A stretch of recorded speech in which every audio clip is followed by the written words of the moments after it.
नमस्कार साथियों, हमारा मुद्दा आज का रहेगा समान नागरिक संहिता। समान नागरिक संहिता आप लोगों के लिए क्यों जरूरी है?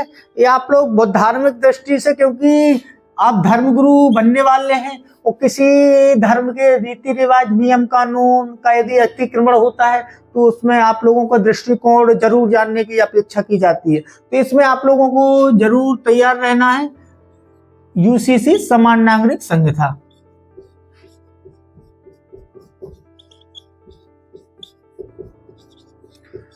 अब पहले तो आप लोगों को इसका उद्देश्य समझ लेना है कि आखिर इतनी चर्चाओं में क्यों रह रहा है, आखिर इसका क्या उद्देश्य है और क्यों लोग, कुछ पार्टी वाले इसका विरोध कर रहे हैं या कुछ धर्म वाले विरोध कर रहे हैं या कुछ समर्थन कर रहे हैं। तो सबसे पहले आप लोगों को बैकग्राउंड जानना है कि आखिर इसकी मांग हमारे देश में कब से उठी थी। क्योंकि जब तक आप लोग एक बेसिक बातें नहीं जानेंगे, आप लोग, मैं जानता हूं अच्छी तरह, देखो मैं इस क्षेत्र में पढ़ता हूँ, एक दो इंटरव्यू मान लो मैं किसी से सामने दिया हूँ, तो उसमें आप लोगों को यहाँ पे मैं बहुत सारी चीजें याद कर लेता हूँ, सारी कुछ पढ़ लेता हूँ। जब जैसे ही मैं इंटरव्यू में जाता हूँ ना, तो वहाँ पे मुझे 100 शब्दों के 10 शब्द याद नहीं रह पाते। इसलिए मैं इतनी लंबी क्लास लेता हूं कि कम से कम जिस भी मुद्दे पे आप लोगों से पूछा जाए तो कम से कम मेरे 100 शब्द पढ़ाए हुए जो भी, तो उसमें आप लोगों का एक दृष्टिकोण तो विकसित हो जाए और साथ में 10-5 शब्द आप लोगों को यदि याद रह गए, आपने वो पेश कर दिए वहां पे, तो बस इससे ज्यादा तो अपेक्षा की नहीं जाएगी आपसे, यही बहुत हो जाता है। तो आप लोगों को बिल्कुल एक सबसे पहले तो कोई भी चीज मुद्दा आप लोग देखेंगे ना, सबसे पहले आप लोगों को धार्मिक और सांस्कृतिक, यदि कोई भी किसी विशेष धर्म या विशेष क्षेत्र के लोगों की संस्कृति और या किसी विशेष धर्म या संप्रदाय के लोगों का कोई भी नियम कानून हेतु बदलाव वर्तमान सरकार या पुरानी सरकार ने लाया हो या आने वाला हो, चर्चाएं चल रही हो, तो उस पर आप लोगों का दृष्टिकोण बिल्कुल क्लियर होना चाहिए। क्या उनको इसलिए आप लोगों से चीजों में परीक्षण करते हैं कि कहीं आप सांप्रदायिक भावना के शिकार तो नहीं है? आप लोग एक धर्मगुरु पद की दृष्टि से आप, मतलब सर्वधर्म समभाव का आपका नैतिक दृष्टिकोण है कि नहीं है, ये चेक करते हैं। तो सबसे पहले आप एक अनुच्छेद हमारा जो संविधान में है वो 44वां है। ये मतलब राज्य समान नागरिक संहिता लागू करने का प्रयास करेगा। ये राज्य का कर्तव्य होगा। जैसे आप लोगों ने, मैंने आपको एक क्लास में पढ़ाया था कि जो हमारे नागरिक कर्तव्य हैं, सैनिक कर्तव्य और फिर धर्मगुरुओं के विशेष कर्तव्य है, ऐसे ही जो हमारे संविधान में भाग 4 में शामिल किया गया है राज्य के नीति निर्देशक तत्व।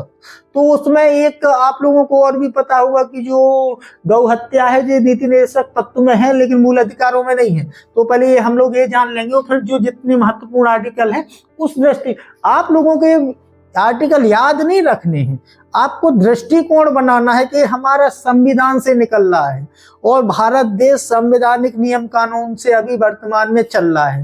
बाकी भविष्यों की मैं बात नहीं करता, अपन हम लोगों को जितना है वर्तमान में जीना है, भविष्य की ना तो कल्पना में जाना है कि कल्पना करके क्या हो सकता है, ये सारी चीजों का कोई मतलब नहीं रहता है। तो इसमें एक कर्तव्य होगा। अब हमारी शुरुआत होती है 1833 से, जब औपनिवेशिक भारत में अंग्रेजों का शासन था। तो शासन ने एक जितने भी हमारे नियम कानून थे उनको एक संहिताबद्ध किया, लेकिन उन लोगों ने हिंदू धर्म और मुस्लिम धर्म के जो धार्मिक रीति रिवाज या नियम कानून को इससे दूर रखा कि हम लोग इन सारे इनके नियम कानून में रीति रिवाजों में हस्तक्षेप नहीं करेंगे। क्योंकि अंग्रेजों का एक जो मूल पर्पस था ना, उनका यही था कि हम लोगों को पहले अच्छी तरह से स्टेब्लिश होना है भारत देश में। यदि शुरुआती से सबसे पहले जब कोई हम लोग कहीं पे शासन करते हैं, मान लो कोई व्यापार करते हैं, तो पहले उसके बारे में अच्छी तरह जानकारी लेते हैं। अब जब तक हमारा वो व्यापार वहां पे अच्छी तरह सेट नहीं हो जाता है और चलने नहीं लगता है, जब तक तो हम कोई उटपटांग हरकत कर नहीं सकते। यदि थी तो शुरू से ही बिगड़ जाएंगे। तो इनका पर्पस सही था। ये लोगों ने भारत पर सबसे अच्छी स्टडी की पहले तो अंग्रेजों ने, एक इतिहास की भूमिका से मैं आपको बताऊं। फिर इन लोगों ने ये सबसे अच्छा पॉइंट तलाशा था कि भारत में सारा कुछ कर लेना, लेकिन धार्मिक लोगों की भावनाओं से हस्तक्षेप नहीं करना, नहीं तो वहां के लोग धार्मिक भावना के बड़े कट्टर होते हैं, उखाड़ फेंकेंगे। अब दूसरा आता है हमारा 1941। यहाँ पे संहिताबद्ध किया गया कई ऐसे जो व्यक्तित्व कानून, व्यक्तित्व के तौर पे कानून थे या व्यक्तित्व के बारे हमारे मुद्दे थे। तो उस समय पे हमारे जो पारिवारिक संबंधी जितने भी विवाद पैदा हो रहे थे, इसमें उन लोगों ने, अंग्रेजों ने इस पर संहिताबद्ध करके वो कुछ व्यक्तित्व, ना कि धार्मिक, याद रखना, व्यक्तित्ववादी मुद्दों पर जो भी कानून बनाए वो है, इसमें एक संहिताकरण किया। अब आओ हमारा 1954। आप लोग जानते होंगे यदि हिंदू धर्म के होंगे, विशेष हिंदू मैरिज एक्ट, ठीक है, स्पेशल हिंदू मैरिज एक्ट। एक है 1955 का हिंदू विवाह,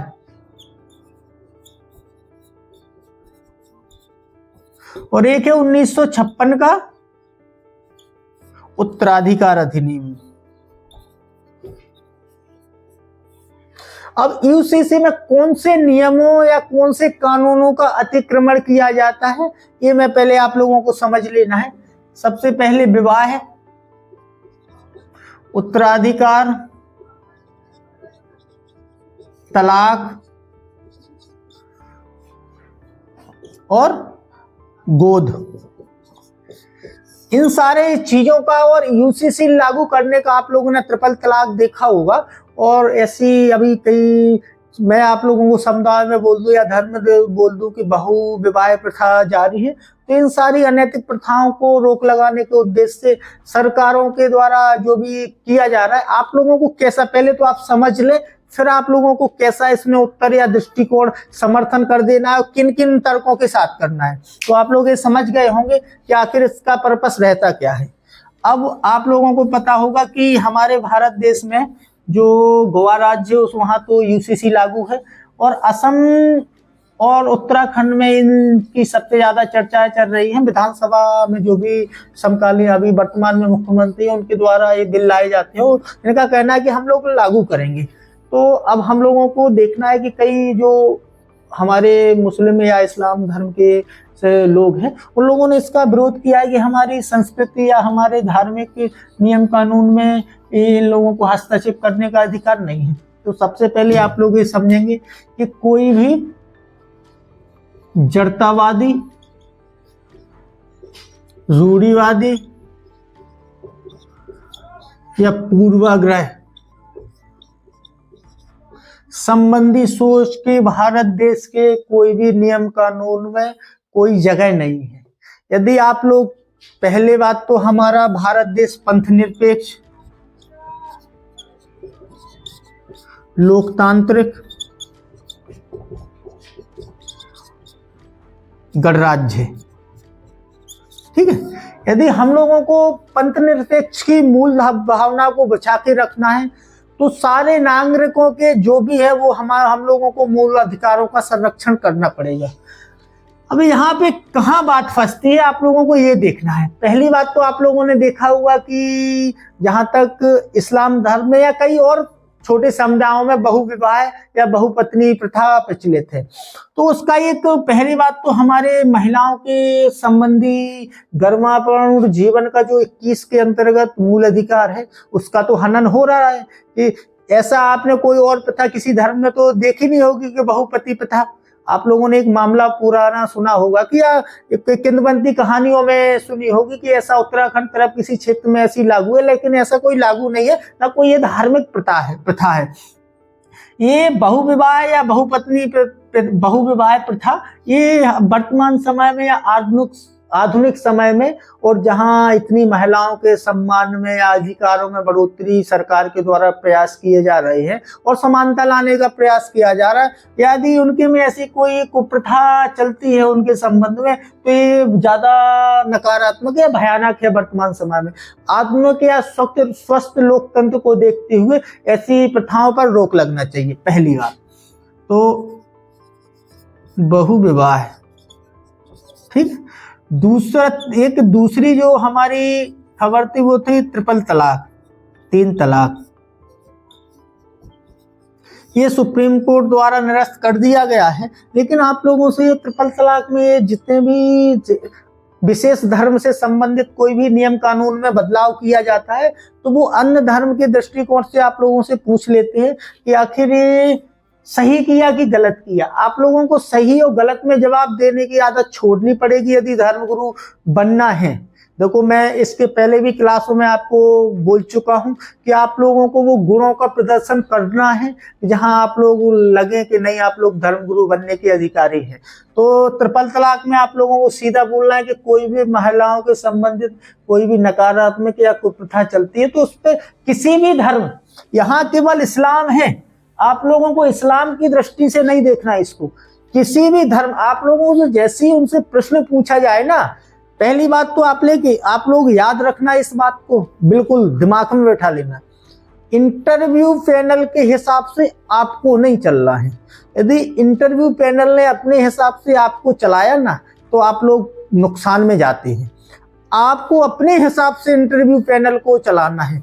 आपको कितना स्पेस देना है कि किस जगह से आप लोग हमसे प्रश्न करें, ठीक है, और किस स्तर तक हमसे प्रश्न करें। ये एक स्मार्टनेस होती है विद्यार्थी की, और ये सारे गुण आपको आना चाहिए, ये दिमाग में बैठा लेना है यदि आप इंटरव्यू की तैयारी कर रहे हैं या भविष्य में कभी करेंगे। यदि इंटरव्यू पैनल ने आपको चलाया तो वो फिर इतना फंसा देते हैं कि आप उनके उत्तरों का, प्रश्नों का उत्तर दे ही नहीं पाएंगे। आप अपने हिसाब से आप लोगों को कितना स्पेस प्रदान करना है वो आप चलाएंगे इंटरव्यू से, समझ लो आपका इंटरव्यू निकल गया। इन बातों को याद रखना है। तो उनका क्या रहेगा कि वो बोलेंगे एक कदम तो आपको 2 कदम बढ़ के एक सकारात्मक उत्तर देना है। और कोई भी, मैंने पहले भी समझा चुका हूं कि कोई भी सुप्रीम कोर्ट का यदि निर्णय आ चुका है तो आपको आंख बंद करके समर्थन करना है। यदि वहां पे विचाराधीन है तो बिल्कुल कोई सकारात्मक नकारात्मक कमेंट नहीं करना है। बाकी यदि आप नैतिकतावादी व्यक्ति हैं तो एक अच्छा मार्गदर्शन सुझा सकते हैं, ना कि कोई कमेंट टिप्पणी नहीं करना है। एक राय दिखा देना है कि यदि ऐसा होता है या वर्तमान समय को देखते हुए ऐसा कर ले तो बहुत अच्छा है। तो इन चीजों पे आप लोगों को ज्यादा गौर करनी है। सबसे पहले जो धार्मिक कानूनों में विसंगतियां हैं, यूसीसी का उद्देश्य है इनको दूर करना, ठीक है। वर्तमान समय में जो भी हमारा एक अच्छा लोकतांत्रिक देश यदि जो भी माना जाता है तो उसमें सभी लोगों के कानून बराबर होने चाहिए, ये उद्देश्य रहता है। बाकी कोई यदि विशेष, हमारे अब यहाँ पे उल्लंघन कहाँ होगा, पूर्वोत्तर के राज्यों में, कई राज्यों में संविधान ने हमारी शक्ति प्रदान की है कि उनको अपनी परंपरा, रीति रिवाज, संस्कृति संरक्षण करने का अधिकार है। मैं मूल अधिकारों में भी आप लोगों को बता चुका हूँ 29वें। यहाँ पे एक दूसरे के ये विरोध में जाते हैं, लेकिन इनको विरोध को देखते हुए आप लोगों को नहीं जाना है। तीसरी बात आप लोगों को याद रखनी है कि बहुविवाह 3, ये तो हमारी तीसरा रखना है आप लोगों को 21, ये सभी नागरिकों को हमारे गरिमापूर्ण जीवन जीने का अधिकार है। चाहे वो, यहाँ एक समानता का भी आप दृष्टिकोण देख सकते हैं, यहाँ लैंगिक असमानता का ज्यादा बढ़ावा मिलता है। ये अब ये सब पॉइंट तो निकल के आ गया ना कि जब बहु विवाह या बहुपत्नी प्रथा चालू है तो बहुपति प्रथा क्यों नहीं रख सकते। एक तो अपना लैंगिक भेदभाव है, तो आप लोगों को समानता की दृष्टि से इसको देख लेना है। और एक देख लेना है आपको 21 के, ठीक है, गरिमापूर्ण जीवन।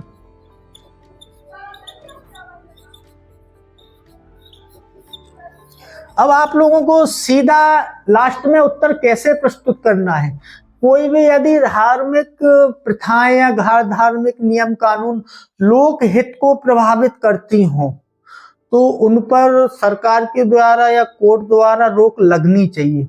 वर्तमान समय को देखते हुए, ठीक है, इन सारी प्रथाओं का मूल अधिकारों के समान परीक्षण करना चाहिए। मूल अधिकारों के बराबर मतलब मूल अधिकारों को देखते हुए इनका परीक्षण होना जरूरी है। यदि लगता है तो ऐसा आप लोगों को सीधा निकल जाना है कि यदि यूसीसी लागू है तो ऐसी जरूरत नहीं। देखो, जब हम लोगों को समर्थन कर देना है। बाकी आप लोगों को वर्तमान में समर्थन नहीं करना है कि लागू हो कि ना हो। यदि कोई ऐसी प्रथाएं हैं तो इन पर रोक लगनी चाहिए, इसका आप लोगों को समर्थन करना है। ऐसी लोकहित की कोई समस्या या कोई ऐसा कोई नियम कानून है जिसमें रोक लगती हो या उनके प्रभावित होते हो है तो ऐसी प्रथाओं को बंद होना चाहिए। ये चाहे कोर्ट द्वारा हो चाहे सरकार द्वारा हो। यदि कोई भी लोकतांत्रिक पहले तो आधुनिक लोकतांत्रिक गणराज्य ऐसा कोई है तो उसमें समान कानून ये लागू हो तो इसमें एक आप लोगों को एकता की भावना ज्यादा आती है। फायदे ये आप लोगों को गिना देना है। सबसे महिलाओं का आत्मसम्मान में बढ़ोतरी होगी, ठीक है। उन लोगों को ये मिल जाएगा कि हम लोगों को समान दृष्टि से देखा जा रहा है, कोई लैंगिक भेदभाव नहीं है। तो इन सारी चीजों को आप लोगों को देखते हुए गिनवा देना है। और कोई यदि और एक दो बातें आप लोग बताना चाहे, देखो जितनी अच्छे अच्छे आप शब्द ढूंढ लेंगे उतना ही आपका अच्छा लगता है उत्तर।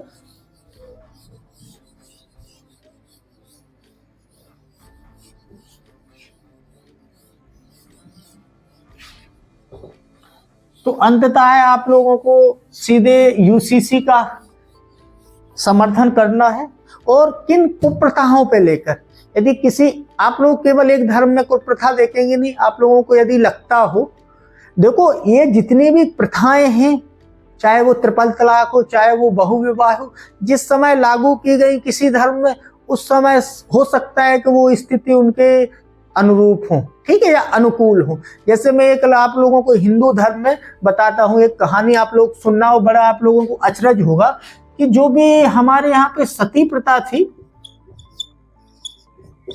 देखा हुआ आपने कि 1828 में राजा राम मोहन राय के प्रयासों के द्वारा एक अथक प्रयास किए गए और रोक लगा दी गई। तो सती प्रथा उस समय के लिए हमारे भारत देश में जिस समय शुरुआत हुई उस समय सही थी। इसका मैं बता दे रहा हूं कि क्या कहानी थी। अभी बहुत सारे विद्यार्थियों के, बहुत सारे ऐतिहासिक टीचरों को भी नहीं पता होगा इसकी कहानी। मैंने एक यूनिवर्सिटी की बहुत बड़ी पुरानी इतिहास की किताब पढ़ी तो उसमें एक कहानी निकल के आती है कि आखिर एक कुप्रथा है, वर्तमान समय में कैसे कुप्रथा उस समय पर एक प्रथा बनती है। अब सती प्रथा में आप लोग समझ लेंगे तो ट्रिपल तलाक और बहुविवाह उसमें स्थिति समझ लेंगे। जिस समय इस धर्म में शामिल की गई होगी उस समय की शायद ऐसा हो सकता है कि परिस्थिति अनुकूल हो, लेकिन वर्तमान या आधुनिक समय को जितने ही विकास पे मानव जाएगा या संस्कृति या जितनी भी टेक्नोलॉजी आएंगी तो ये पुरानी प्रथाएं कुप्रथा के रूप में बदल जाती। एक समय था कि जहां आप लोगों ने देखा होगा कि 9 साल से 14 वर्ष की उम्र तक के बच्चों का, लड़कियों का विवाह कर दिया जाता था। यहाँ पे ये आकर्षण का शिकार होती थी। उस समय को इन लोगों को पता नहीं रहता था कि आखिर हमारा जीवन साथी कौन सही रहेगा या कौन नहीं रहेगा, या हमारा जीवन किसके साथ सही व्यतीत हो सकता है, लेकिन इनकी शादी कर दी जाती थी। एक आप लोगों को और जानकारी नहीं पता हो गई कि सती प्रथा बच्चे वाली औरतों को सती नहीं किया जाता था। ये आप लोग यदि धार्मिक ग्रंथ में कहीं पे भी इसका जिक्र हो या जानकारी हो, ना हो तो मैं बता दे रहा हूँ। जिनके बच्चे नहीं होते थे, जिन औरतों की, उनको सती किया जाता था। ये याद रखना बिल्कुल, इसको ही आपको जानकारी होना चाहिए। तो यहाँ पे जब ऐसा हो गया, शादी हो गई छोटे में, और जब उनकी उम्र एक वयस्क पुरुषों में या महिलाओं में आई तो उन लोगों को लगा कि हम लोगों की नहीं हो चल सकती है आगे जीवन, या हम लोगों का सोच विचार नहीं मिलते हैं। तो इसमें महिलाओं के द्वारा ऐसे कोई विषैले पदार्थ देकर लोगों को या अपने पतियों को मार दिया जाता था। लेकिन उस समय दूसरे विवाह करने की स्वतंत्रता थी। ये देखना एक कैसा विरोधाभास है, जहां तलाक लेने की स्वतंत्रता नहीं है, लेकिन हमारे जो पति जब खत्म हो जाएं तो विधवा पुनर्विवाह करने की स्वतंत्रता है। तो यहाँ पे जब दो विरोधाभासी बातें आती हैं तो मार दिया जाता था। देखा उस समय पुरुषों की संख्या कम होने लगी, बुजुर्ग लोग, जो भी बड़े लोग, वो बड़े चिंतित थे इस बात को लेकर। फिर उन लोगों ने ये प्रथा शुरू की, यदि जिस भी औरत का बिना बच्चे का, हाँ कोई ऐसे उस समय होंगे केस कि जिसके मान लो कि बच्चे पैदा हुए ही नहीं, और या कोई समस्या हो गई ऐसे संबंधी के जिसमें बच्चे पैदा नहीं होते हो, पति की मृत्यु, तो उस पर तो एक अत्याचार हो गया। लेकिन इन लोगों का नजर है कि बहुसंख्यक मामलों में ये लागू किया गया कि यदि जिस औरत के बच्चे नहीं हो, वो उसका पति की मरता है या खत्म होता है, तो उसको सती किया जाएगा। ये इन चीजों को रोक लगाने के लिए प्रथा थी। लेकिन यदि आप वर्तमान में देख लें तो वर्तमान में तो हमारे भारत के नागरिकों को सारे अधिकार है। यदि नहीं चलता हमारा जीवन तो तलाक ले लेते हम लोग, दूसरा विवाह कर लेते। यदि विधवा पुनर्विवाह तो अंग्रेजों ने सारे नियम चला ही दिए थे।